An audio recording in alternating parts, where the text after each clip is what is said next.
Queridos, que bênção, que prazer poder compartilhar com você a palavra do Senhor, essa palavra que Deus me deu para trazer para você, uma palavra de grande responsabilidade. Meu coração queimou durante toda essa semana e eu sabia exatamente o que precisava ser dito.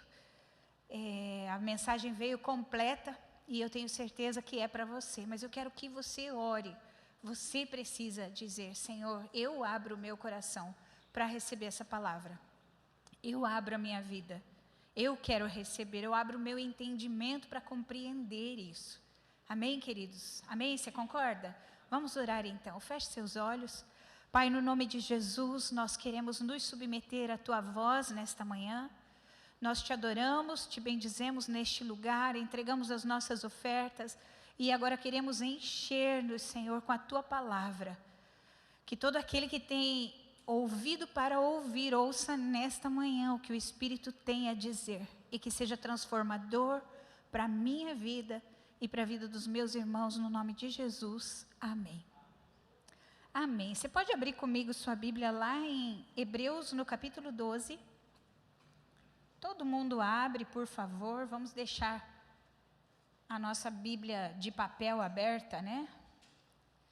Eu sempre prefiro orientá-los a respeito de manter a Bíblia de papel aberta. Por quê? Porque o celular é muito tentador, né? Vai entrando notificação e a gente às vezes fica um pouco preocupado. Não é curioso, é preocupado. E daí a gente acaba mexendo onde não deveria. Porque para Deus tem que ser inteiro, amém? Nós queremos entregar inteiro para Deus. Estou me batendo aqui para deixar de pezinho. Aí. Eu quero ler com você só os primeiros versículos nesse momento e depois deixa a Bíblia aberta que a gente vai estudar hoje inteiro esse Hebreus no capítulo 12. Diz assim lá a palavra do Senhor: portanto, também nós, visto que temos a rodear-nos tão grande nuvem de testemunha, livremo-nos de todo o peso e do pecado que tão firmemente se apega a nós.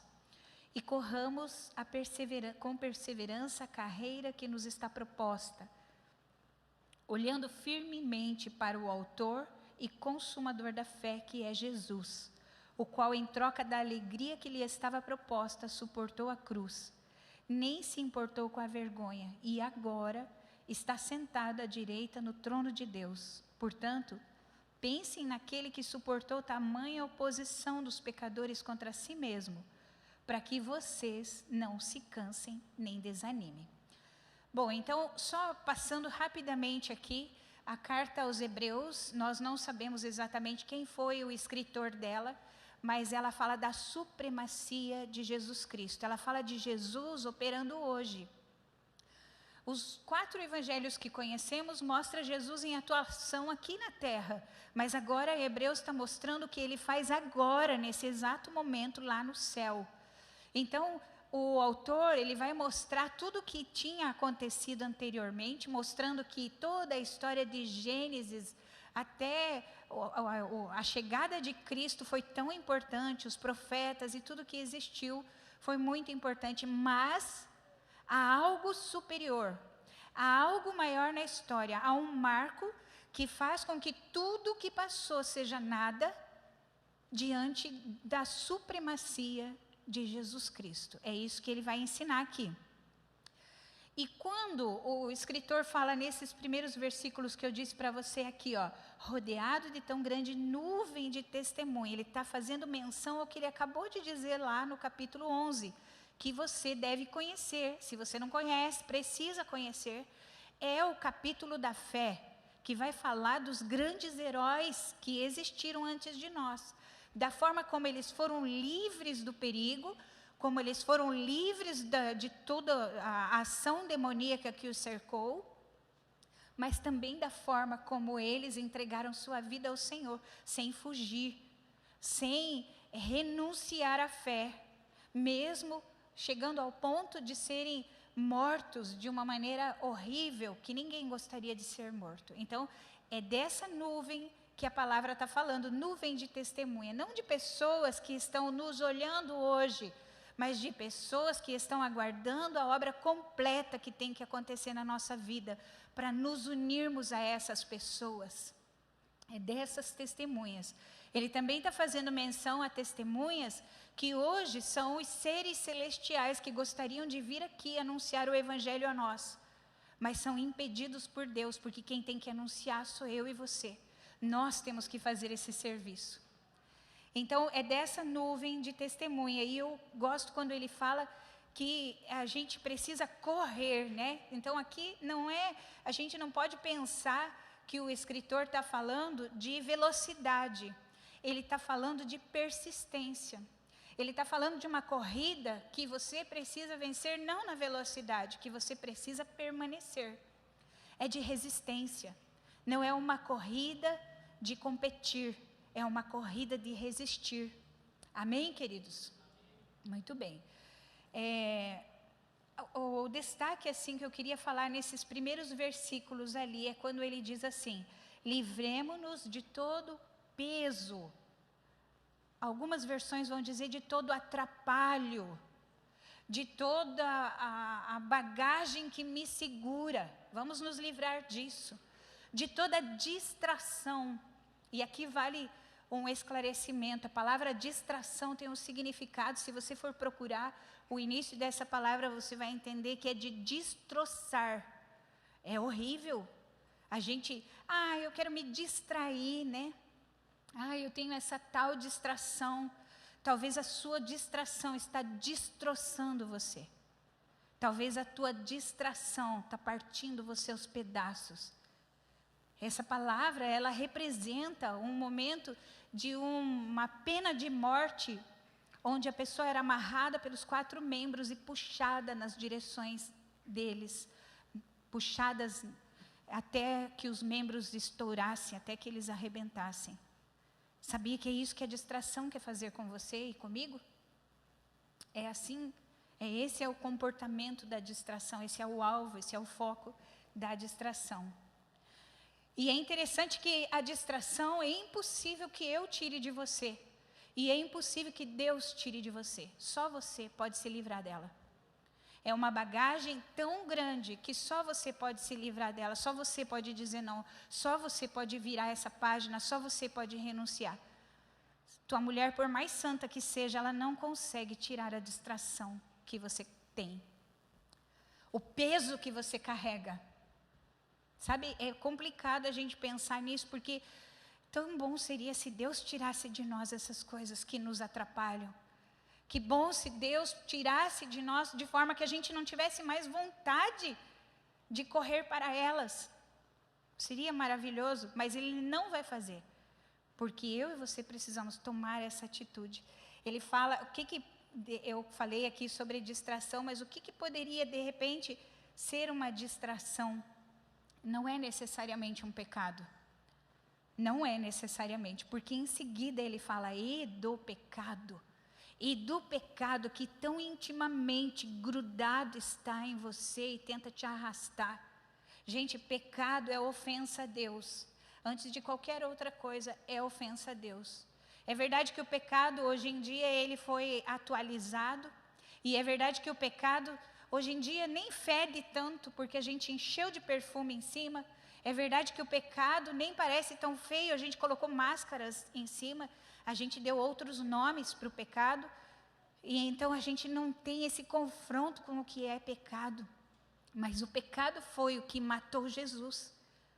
Foi por causa do pecado, da nojeira, da sujeira, da coisa mais imunda que pode existir, que o homem pode produzir. O nome é pecado. E o escritor está dizendo, se livre do pecado. Se livre desse pecado que tão fortemente se agarra a você, se junta a você. Se livre do pecado, porque vai valer a pena. Foi assim que Jesus fez. Jesus não se deixou distrair. Jesus não se deixou seduzir pelo pecado. E olha que o pecado esteve ao lado dele o tempo todo. E olha que o pecado tentou, das formas mais absurdas possíveis, atrair, seduzir, a abduzir Jesus, mas não foi capaz. Jesus olhava para a glória do futuro, Jesus olhava para o plano de Deus, Jesus olhava para aquilo que não se podia ver. Jesus teve força para resistir o pecado nessa terra, mesmo tendo um corpo como o meu e o seu, porque ele olhava para aquilo que estava adiante dele, para aquilo que ele iria ainda receber. E é exatamente isso, querido, que a palavra quer falar para mim e para você hoje. Eu e você podemos vencer o pecado. Jesus conseguiu. E Ele nos deu esse exemplo. Nós podemos conseguir. Você também vai conseguir. Mas você não pode se cansar. Você não pode desanimar. Você não pode voltar atrás. Você não pode retroceder de jeito nenhum. Se você avançou um passo na sua caminhada com Cristo, permaneça aí até que você consiga dar outro passo. Não volte atrás. Não retroceda. Deus não se agrada de quem retrocede da sua fé. Deus não tem prazer neste. Deus não tem prazer. Nós somos daqueles que permanecem e seguem para frente. É isso que nós precisamos guardar no nosso coração, queridos. E é isso que Hebreus capítulo 12 começa nos dizendo. Mas não para aí. Os próximos versículos nós vamos ver, vou ler apenas alguns. Diz assim, versículo número 4. Na luta contra o pecado, vocês ainda não resistiram até o sangue. E vocês se esqueceram da exortação que lhe é dirigida, que é como filho. Outras traduções vão dizer disciplina, e eu me agrado mais dessa palavra disciplina, porque parece que a disciplina tem um propósito, enquanto a repreensão talvez seja só superficial. Disciplina, olha o que a palavra está dizendo, que Deus nos disciplina. Nós somos filhos. Deus não disciplina ninguém que não seja filho. Eu não disciplino os filhos dos outros. Cada pai precisa disciplinar seus próprios filhos. E se um pai não disciplina seu filho, é porque não o ama. É porque ele é um bastardo. É porque ele não tem interesse no futuro daquele filho. Porque se tivesse, disciplinava. A disciplina não prevê destruição, mas fortalecimento. A disciplina, ela tem em vista o nosso amadurecimento, o nosso crescimento. E qual de nós não tem sido disciplinado nesses últimos dias? Talvez o nosso pouco discernimento nos faça pensar que a disciplina que nós estamos vivendo seja obra de Satanás. Mas quem está segurando a vara é Deus. Deus é o único que segura a vara para nos disciplinar. Então, nesta manhã, meus amados irmãos, olha para a mão de Deus. Talvez a luta que você está vivendo e que você acha que é culpa desse ou daquele, talvez não seja mais do que a disciplina de Deus para você.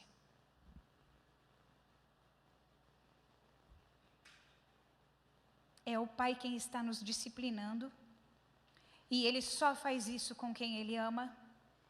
É para o nosso bem, é para participarmos da santidade dEle, é um exercício que vai nos fortalecer para frutificar.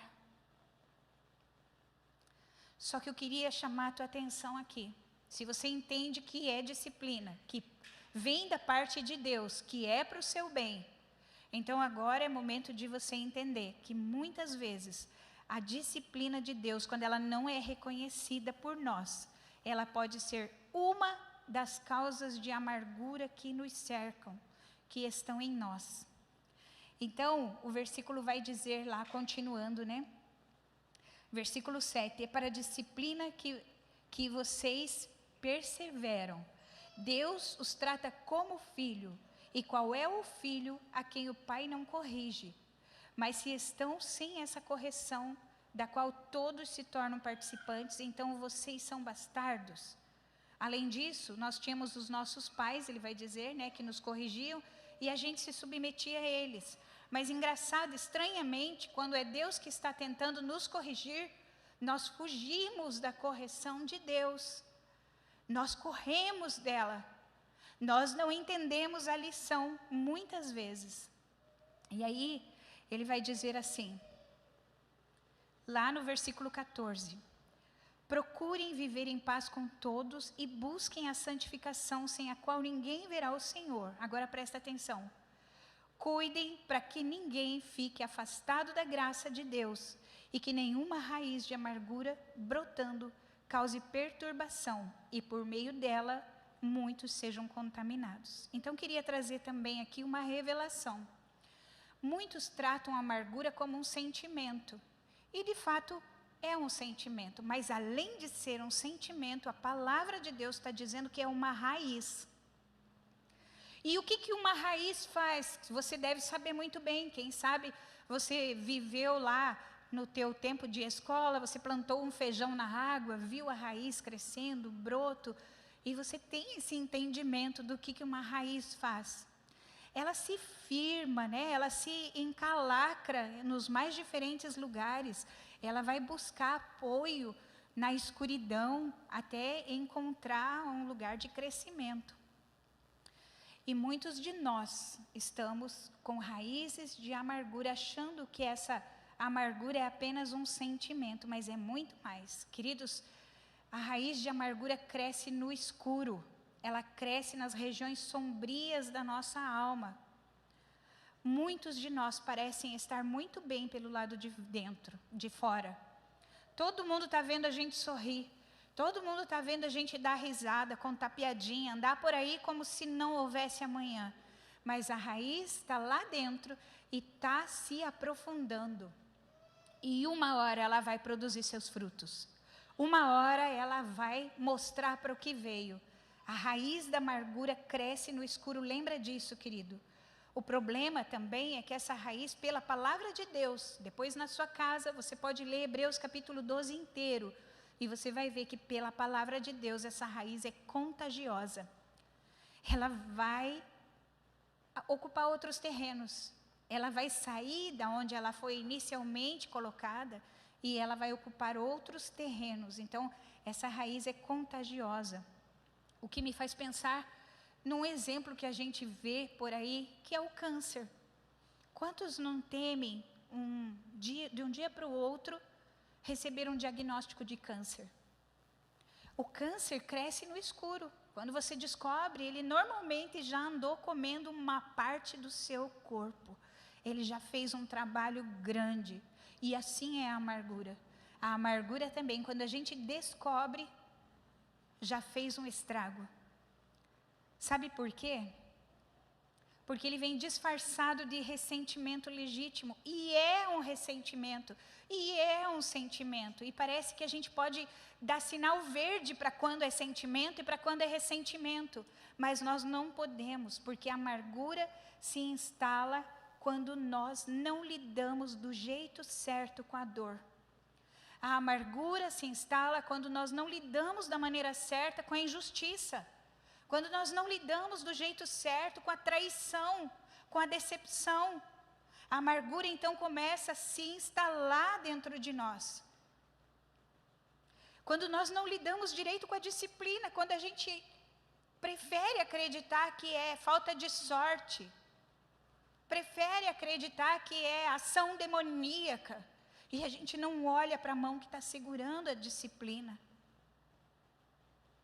São nesses momentos que a raiz de amargura encontra campo para se instalar. Sabe, lidar da maneira certa é se derramar diante do Senhor. É chorar para Ele tudo o que você está sentindo. Você foi traído, chora para Deus. Derrama para Ele. Se foi decepcionado, tem dor no seu coração, chora para Deus, não fica gerando, não fica produzindo, não permaneça guardando isso dentro de você. Isso só vai te trazer mal, vai te trazer consequências horríveis. Se derrame diante de Deus até a última lágrima que você conseguir chorar. Não guarde, não racionalize. Não finja que nada está acontecendo, não finja que nada existiu. Tem dor, resolva do jeito certo.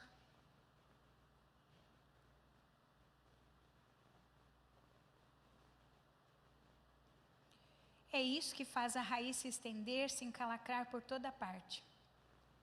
Pessoas amarguradas, elas se tornam ácidas, críticas, elas se tornam desconfiadas, duras, elas contaminam o ambiente. Elas perdem a doçura, elas perdem a graça. Porque, claro, você deve saber disso, né? Um coração amargurado não consegue receber a graça do Senhor. Por que será? Porque a graça de Deus flui para corações quebrantados, contritos na presença do Senhor, não para corações endurecidos, não para corações cheios de amargura. Então, de certa forma, quando a gente nutre essa amargura, nós estamos sendo impedidos de receber a graça do nosso Deus.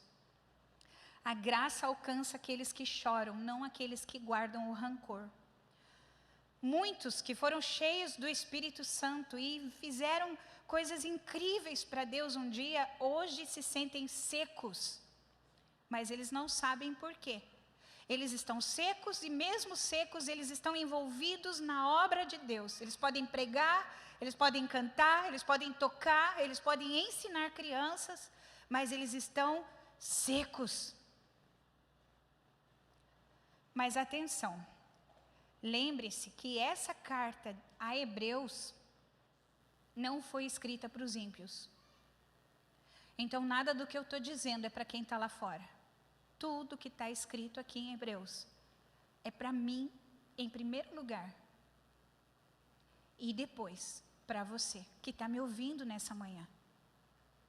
Não é para ímpios, é para cristãos, é para crentes, é para os confessos em Cristo Jesus, é para aqueles que entregaram a sua vida a Cristo e correm o risco de estar vivendo nessa amargura. Tenha cuidado, essa raiz brota até mesmo em quem serve a Deus, em quem lê a Bíblia, em quem ora, em quem jejua, em quem evangeliza. Essa raiz é perigosa. Ela nasce até em quem está liderando. Sabe por quê? Porque ela não nasce do pecado propriamente dito. Ela nasce da dor não tratada. Ela nasce do perdão não liberado. Um coração amargurado não sofre sozinho por muito tempo. Ele vai espalhar o seu veneno, né? Através de murmuração, de insinuações e de palavras. Então, a gente consegue detectar. Ao longo dos anos, a gente vai descobrindo as pessoas sem muito esforço. Não precisa fazer esforço. Se ela murmura, se ela insinua, se ela usa de palavras duras, isso tudo demonstra que ela tem uma raiz de amargura crescendo dentro dela. E essa raiz, a qualquer momento, pode se tornar uma árvore e ela produz um fruto muito amargo. E a palavra de Deus está dizendo para nós aqui, cuidem para que ninguém fique afastado da graça de Deus. Então, a amargura afasta. E que nenhuma raiz de amargura brotando cause perturbação e por meio dela muitos sejam contaminados.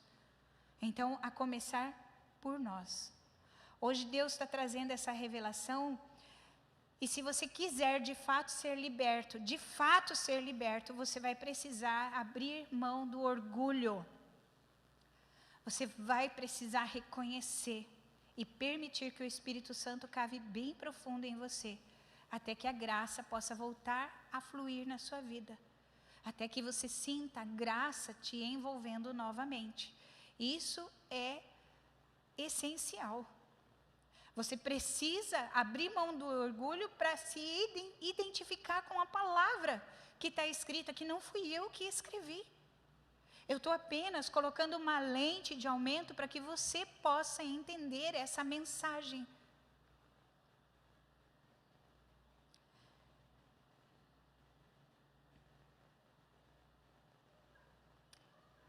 Deus não vai forçar você, o Espírito Santo é gentil, Ele não invade.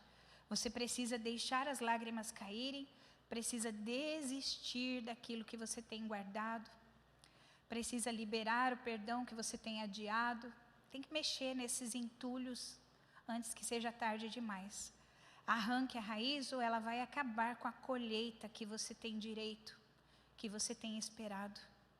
Se você não arrancar a amargura vai comer a tua colheita, porque é isso que a palavra está dizendo.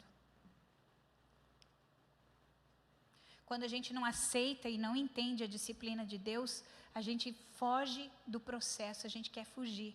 E aí eu acho impressionante quando no versículo, você vê, a gente estava falando aqui de amargura, mas já em seguida, o versículo 16, acompanhe comigo lá.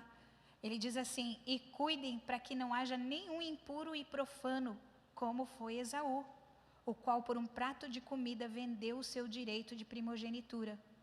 Vocês sabem também que posteriormente ele quis herdar a bênção, porém foi rejeitado, pois não achou lugar de arrependimento, embora com lágrimas tivesse buscado. Isso é assustador. Quando ele traz a figura de Esaú aqui, meu coração treme. Sabe por quê? Porque nós, muitas vezes, temos sido Esaú e temos convivido com os Esaús da vida. Tem muito Esaú vivendo no nosso meio, muito Esaú, estamos cercados por eles. Esaú representa todos aqueles que trocam o que é eterno por aquilo que é imediato. Todos aqueles que trocam, que preferem o conforto, a glória do depois, olhando para ele, Jesus, olhando para o que estava adiante, suportou ser injuriado por pecadores.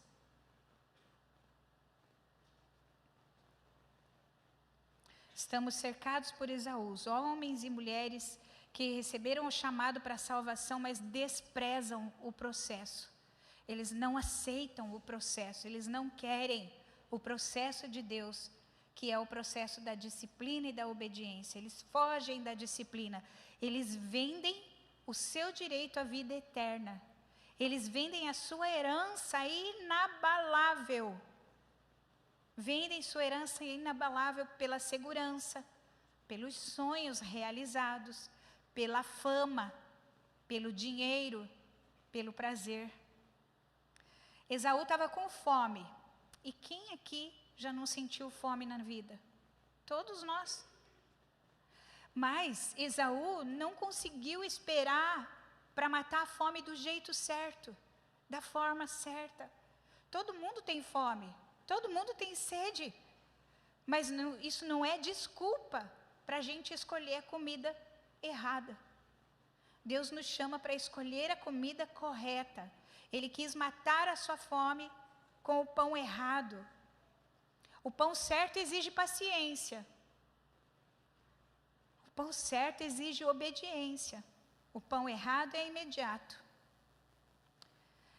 Esaú desprezou Deus em seu coração, porque a palavra de Deus fala que ele desprezou a bênção, ele desprezou a herança, ele desprezou o que Deus estava oferecendo para ele desprezou a disciplina. E muitas vezes nós temos feito a mesma coisa. Deus chama, o autor dessa carta está chamando de profano e imoral. Que pesada essas palavras, né? Eu também achei. Profano e imoral. Mas será que teria outro nome para a gente aplicar aqui? Profano e imoral. Alguém que vende o seu direito por um prato de lentilhas. Ah, meus queridos. É muito triste pensar que a gente pode trocar a nossa herança inabalável por coisinhas deste mundo. Esaú não quis matar a fome com o pão certo, mas eu e você podemos, porque a gente já viu o que aconteceu com ele. A gente já sabe que a receita dele deu errado, porque a lentilha, depois de encher a sua barriga, esfriou. Depois de encher a sua barriga, foi excretada do corpo e não sobrou nada.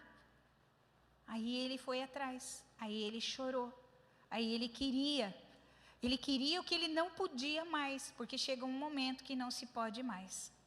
E profano e imoral. Que dor descobrir depois, bem depois, que a gente fez a escolha errada. Que dor descobrir que a fome passa, que a lentilha esfria, que o sabor do prazer vai embora e vai muito rápido, não vale a pena. Que dor descobrir que os aplausos ficam lá para trás, que o conforto não vai ajudar muito na hora em que tudo for abalado. Nem com lágrimas podemos recuperar isso.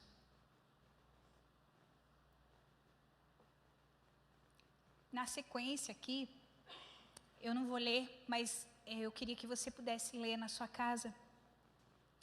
A sequência, o escritor vai mostrar para nós 2 montes. Um que é o Monte Sinai. E quando a gente lê essa palavra na Bíblia, a gente tem que obrigatoriamente lembrar da geração de Moisés, que foi quem esteve ao redor do Monte Sinai. Sinai tinha fogo consumidor lá em cima. O monte tremia. Deus chama o povo para ir ter com ele, para conhecer, e o povo não tem coragem. O povo tem medo. Deus dá uma ordem que ninguém então deveria tocar naquele monte mesmo. Não era para botar a mão lá, que quem tocasse morreria. Esse monte é um monte do temor, é um monte do medo, porque até um animal, se colocasse a sua pata naquele monte, seria fulminado. E o autor vai colocar um outro monte, que é o Monte Sião.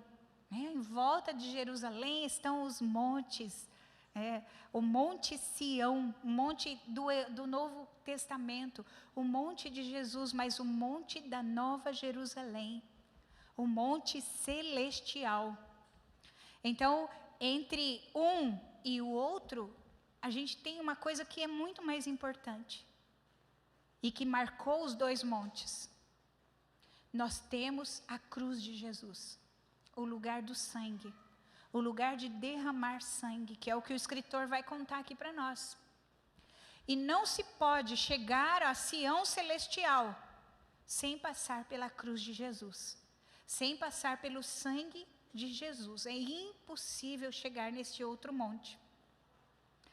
Quando você lê ali do versículo 18 até o 25, você tem a impressão que o escritor mudou de assunto, mas o que ele está fazendo é falar sobre Esaú.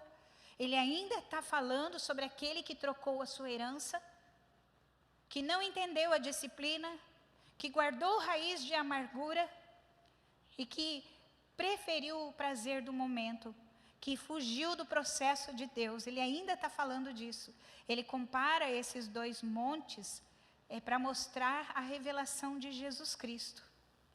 E o clamor de Jesus naqueles que honram o seu sangue, que não banalizam de jeito nenhum a graça que é derramada sobre eles, nem a presença de Deus como se fosse qualquer coisa, mas que com temor e reverência servem ao Senhor. Reverência, palavra tão antiquada parece, né? Parece que ela já ficou tão lá para trás. A gente tem que... a moda agora é ser irreverente, mas vai se dar mal, porque para Deus você precisa honra, reverência e temor. E nada disso adianta se você for desobediente. Nada disso. Versículo 25, se você puder ler comigo ali na sua Bíblia. Tenha cuidado e não se recusem a ouvir aquele que fala. Pois os que se recusaram a ouvir quem divinamente os advertia na terra, não escaparam. Muito menos escaparemos nós, se nos desviarmos daquele que dos céus nos adverte. Tenham cuidado para não desprezar. Tenham cuidado para não banalizar, para não amenizar. Deus é fogo consumidor. Leia lá comigo no finalzinho do capítulo 12. O escritor vai dizer assim, versículo 29. Porque o nosso Deus é fogo consumidor. Tinha fogo no monte Sinai, tinha fogo no monte Sião. O fogo da presença de Deus, a presença de Jesus, que mesmo que tocaram nele e dele saiu virtude, porque o clamor de Jesus é diferente do sangue que clamava lá de Abel, que o Antigo Testamento inteiro foi construído em cima de um clamor de Abel. O sangue de Abel clama por justiça. Foi isso que Deus disse. Jesus é a justiça de Deus. Abel teve seu clamor atendido quando Jesus expirou naquela cruz. Foi pago o preço da morte de Abel e de todos os profetas e de todos os homens e mulheres de Deus que viveram anteriormente. Justiça foi feita. Mas foi o sangue de Jesus também. É o sangue de Jesus que marca para frente. É Ele que nos conduz para este monte chamado Sião. E é interessante que o autor, quando ele fala do fogo consumidor, né, muitas pessoas tentam amenizar o fogo consumidor hoje em dia, porque a gente canta, né? Daí a gente diz, o fogo não me consome, não me lembro direito as letras, posso falar uma heresia, mas como sempre, né? Porque eu sempre canto umas músicas assim, invento minhas letras, né? Mas a palavra de Deus é que Deus é fogo consumidor. Será que a gente entende isso? Será que você entende o que significa esse fogo consumidor? Será que você percebe que fogo vai queimar tudo que existe? Você entende que, pelo que ele está dizendo aqui, minha gente, a terra vai ser abalada mais uma vez. Pelo que ele está falando nesse capítulo 12, nós devemos nos preparar, porque tudo aquilo que não foi construído em obediência, tudo aquilo que não foi construído pelo Espírito Santo na nossa vida, vai queimar, vai ser abalado. Só tem uma coisa que pode permanecer. E ele diz, é o reino de Deus. O reino de Deus é inabalável, inabalável. Se eu e você estivermos no reino de Deus, dentro do reino de Deus, e o reino de Deus estiver dentro de nós, nós não precisamos temer os abalos que estão ao nosso redor. Nós não precisamos. Queridos, eu vim chamar você para viver a vida do reino de Deus, dentro do reino de Deus, e carregar o reino por onde você for. O reino de Deus é inabalável, o resto é abalado. O resto vai ser consumido como palha no fogo, porque o fogo só não consome o reino, porque o reino é a única coisa que é inabalável. Quando a gente estuda a escatologia, a gente vai descobrir que tudo isso aqui vai passar, gente. Vai passar. Toda a fama, os aplausos, os grandes templos, sabe, as carreiras, a teologia que a gente muitas vezes se gaba, que a gente acha que está seguro nisso, vai passar. A saúde, o dinheiro, nada disso vai permanecer, nada. O prazer, nada disso, nada. A única coisa que vai permanecer é o reino. Então não troque isso por nada. Não abra mão. Não abra mão da tua herança, não abra mão do teu direito a pertencer ao reino de Deus, a estar no reino de Deus. Talvez não tenhamos muito tempo para frente. Talvez essa palavra possa ser a última que você vai ouvir nessa categoria de palavras que tem que abrir os nossos ouvidos e nos sacudir por completo. De palavra que exige que a gente volte onde a gente caiu. De palavra que exige que a gente faça alguma coisa com essa amargura toda que a gente carrega.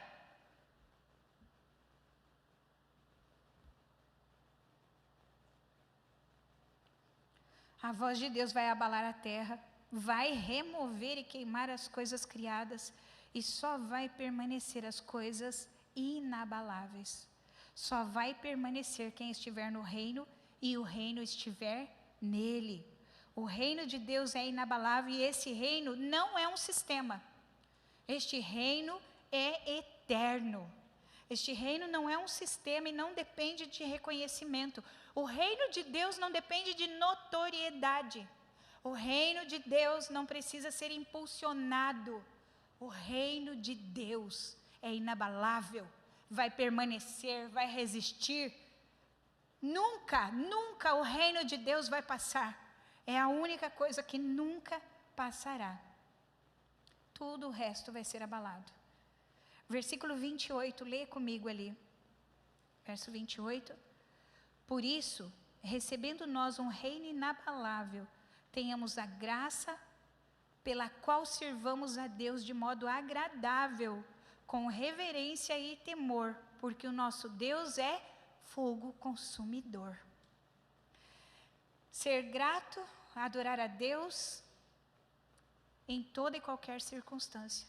Na hora que a gente está passando pela luta, pela dificuldade, pela disciplina, na hora que a gente está passando pelo sucesso, pela alegria, pelo prazer, pela conquista, ser grato a Deus, entregar a Ele todo o louvor que possa existir, toda a glória que possa existir, não de uma maneira de obrigação, mas do fundo do coração. Eu não posso fazer nada se Deus não fizer através de mim. Eu sou só um canal. Eu não posso ser boa para ninguém. Jesus, quando chamaram ele de bom, ele disse assim: a ninguém chamem de bom, porque bom é um só, é Deus. Nós podemos ser bondosos. Nós podemos, mas nós não somos bons. Nós somos maus. E Deus nos chama para ser diferente. Quando tudo for sacudido, né? Eu só queria voltar aqui onde ele disse ali, deixa eu me lembrar. Retenhamos a graça pela qual sirvamos a Deus de modo agradável. Que legal, olha, tem um modo para servir a Deus que lhe agrada. Quer dizer que muitas vezes nós fazemos culto para Deus que não agrada a Ele, porque foi feito do modo errado. Às vezes a gente serve a Ele de forma errada. E Ele nem sequer recebeu. Às vezes a gente entrega a nossa oferta e o nosso dízimo de maneira errada. De uma forma que não lhe agrada. Conta no caixa da igreja, mas não conta ponto para você com Deus. Porque tem uma forma certa para fazer. A forma que agrada a Deus. É isso que o escritor está frisando ali para nós. Tudo será sacudido e abalado, e tudo que foi gerado em obediência, então vai permanecer. Tudo que foi gerado no Espírito vai ficar de pé. E aí a minha pergunta para você. E você, quando tudo for sacudido ao teu redor, o que vai ficar de pé? Responda para Jesus agora o que você quer que fique de pé.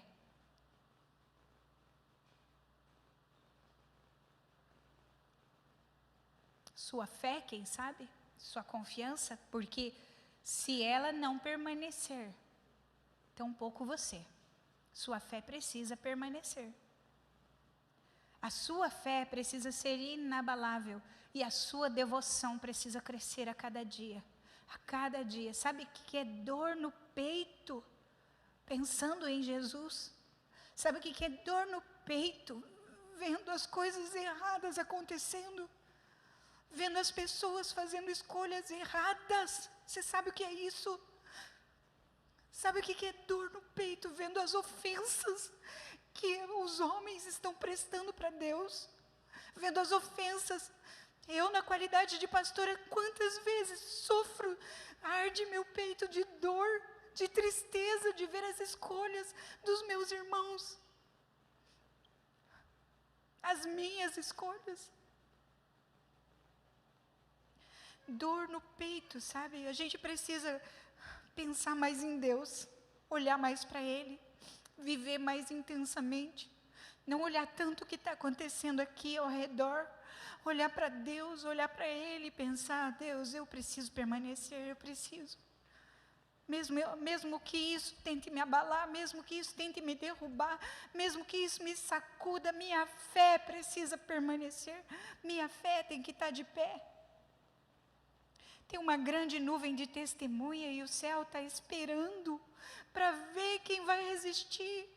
Os céus estão esperando. Jesus está esperando. Jesus está esperando.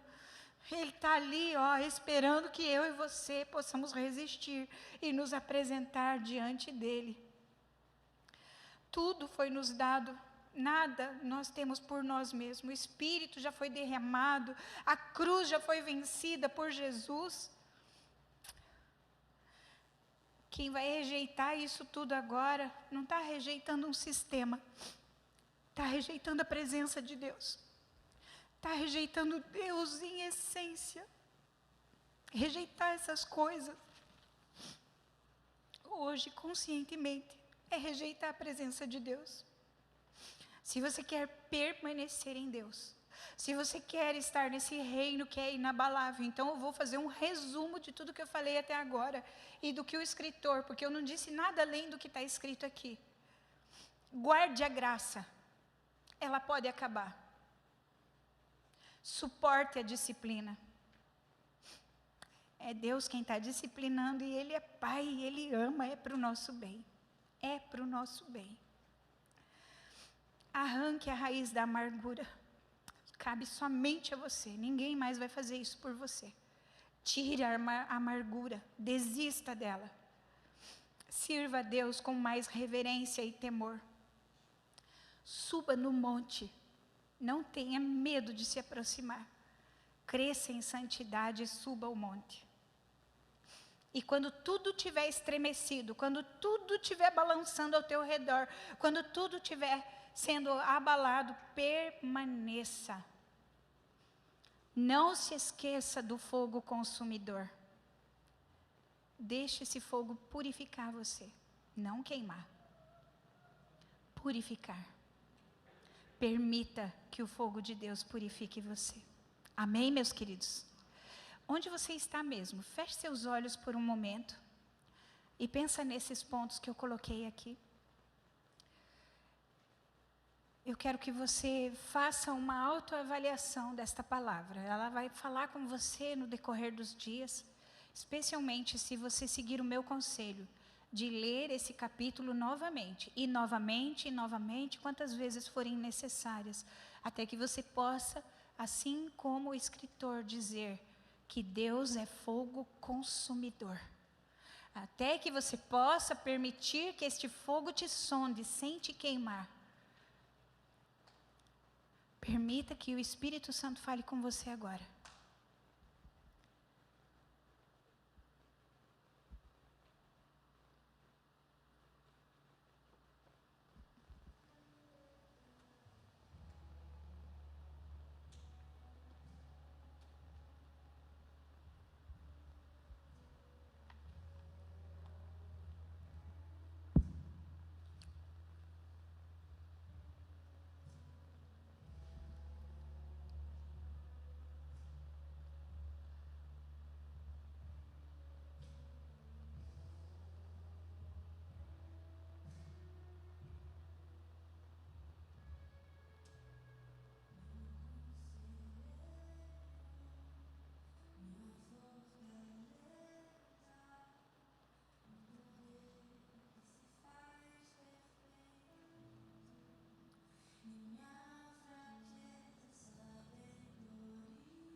Eu quero mexer com você nessa manhã. Se você se identifica com essa palavra, crê que ela é para você e que você precisa apresentar aqui no altar isso.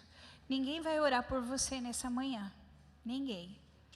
você vai vir sozinho, de onde você está, e vai vir aqui entregar para Deus. Se é se livrar da amargura, se é descobrir que você não era alguém que temia Deus, se é perceber que você ainda tem tempo de se arrepender desse prato de lentilha que você escolheu, venha para o altar do Senhor agora, venha entregar para Ele aqui. Faça da maneira certa, com reverência, com temor, porque aqui tem fogo consumidor. Fogo consumidor, e o fogo vai alcançar você onde você estiver. Ou você vem para o fogo, ou o fogo vai te alcançar, porque ele abala tudo aquilo que pode ser abalado. Tenha coragem, meu querido, levante do seu lugar. Se essa palavra está queimando no seu coração, se você realmente precisa tomar uma atitude nesta manhã.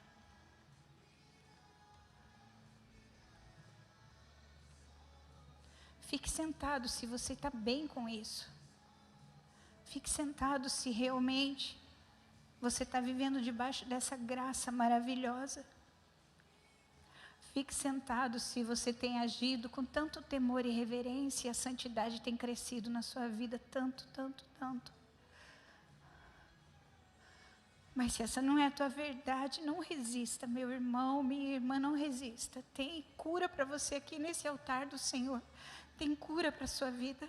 Tem cura. Jesus veio aqui hoje para curar.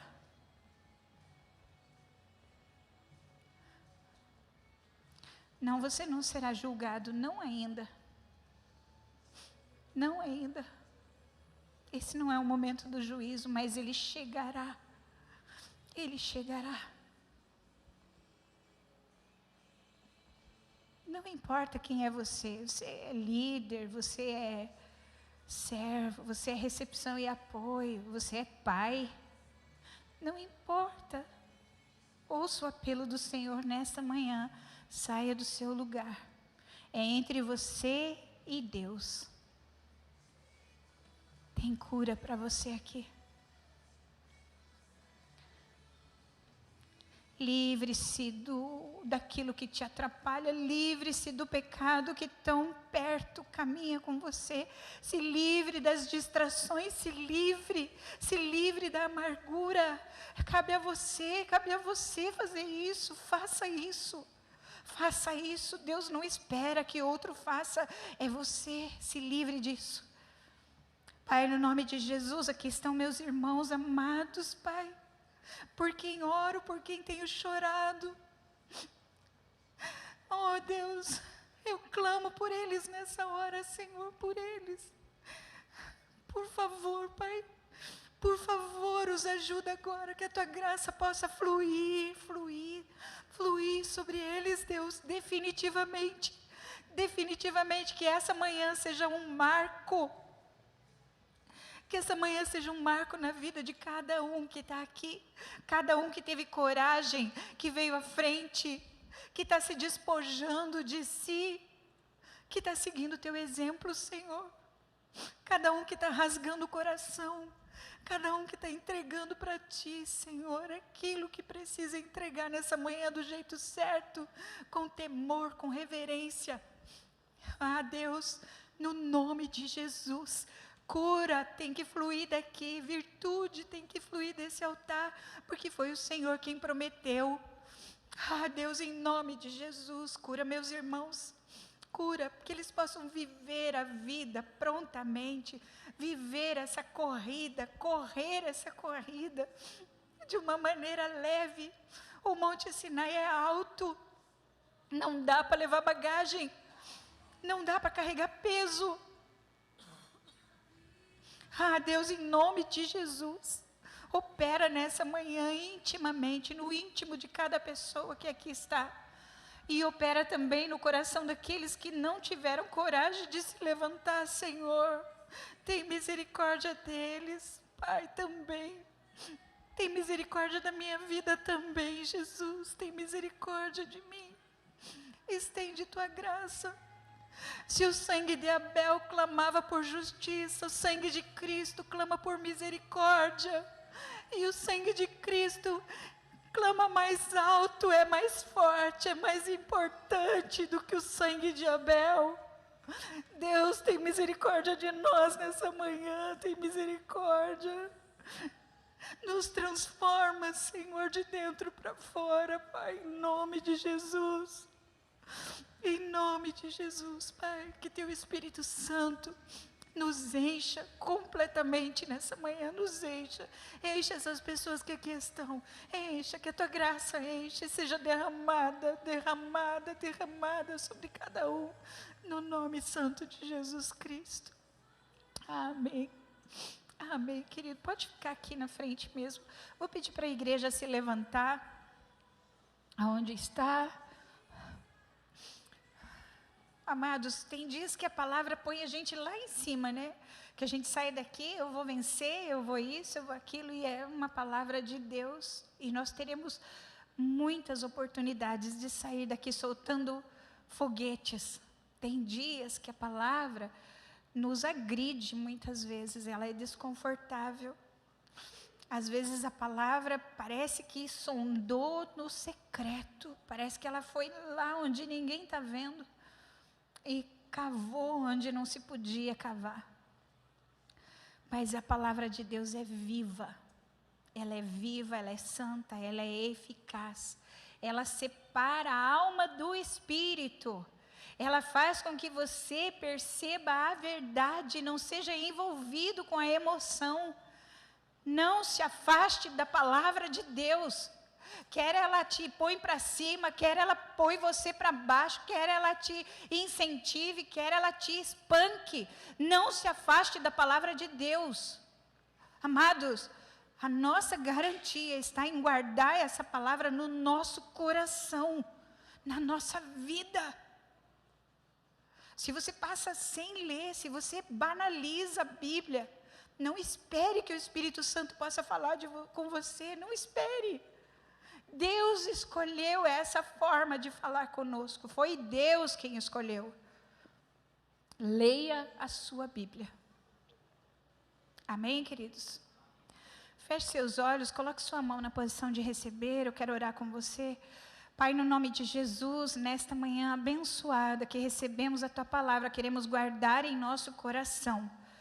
Nós dependemos totalmente de Ti, que a Tua graça possa ser derramada sobre nós. Que essa semana nós possamos ser livres dos nossos inimigos, que nós possamos vencer a batalha contra o pecado. Porque como a Tua palavra mesmo diz, nós não lutamos com toda a nossa força, nós ainda não demos o nosso sangue por isso. Mas nós queremos, Deus, vencer o pecado em nome de Jesus. Abençoa meus irmãos para que eles vençam o pecado. Para que eles vençam o pecado, Pai, em nome de Jesus. Que eles possam resplandecer a Tua glória por onde eles passarem e se abrigar debaixo da Tua graça que flui livremente para Ti, Senhor, livremente para a vida deles, de Ti para a vida deles, Pai, no nome santo de Jesus Cristo, que nós possamos ser animados pelo Teu Espírito Santo, que o Teu Espírito Santo continue a obra que foi começada neste lugar, que ao sair daqui Ele continue a falar com cada um de nós, no nome santo de Jesus Cristo. Amém. Amém. Queridos, que o grande amor de Deus, a graça de Jesus Cristo, que nos acompanha em todo o tempo, né? Em todo lugar, com temor, e que a unção do Espírito Santo desça sobre cada um de nós e seja cultivada por nós, conservada em nossa vida, em nome de Jesus. Amém? Amém. Deus abençoe sua vida, então. Até o próximo domingo. Pessoal, já que a gente vai aplaudir o Senhor, vamos fazer isso bem feito e bem grandão, bem grandão? Aleluia, glória a Deus. Abrace seu irmão que está ao lado, profetiza uma bênção sobre a vida dele. Você é profeta aqui, então profetiza uma bênção aí.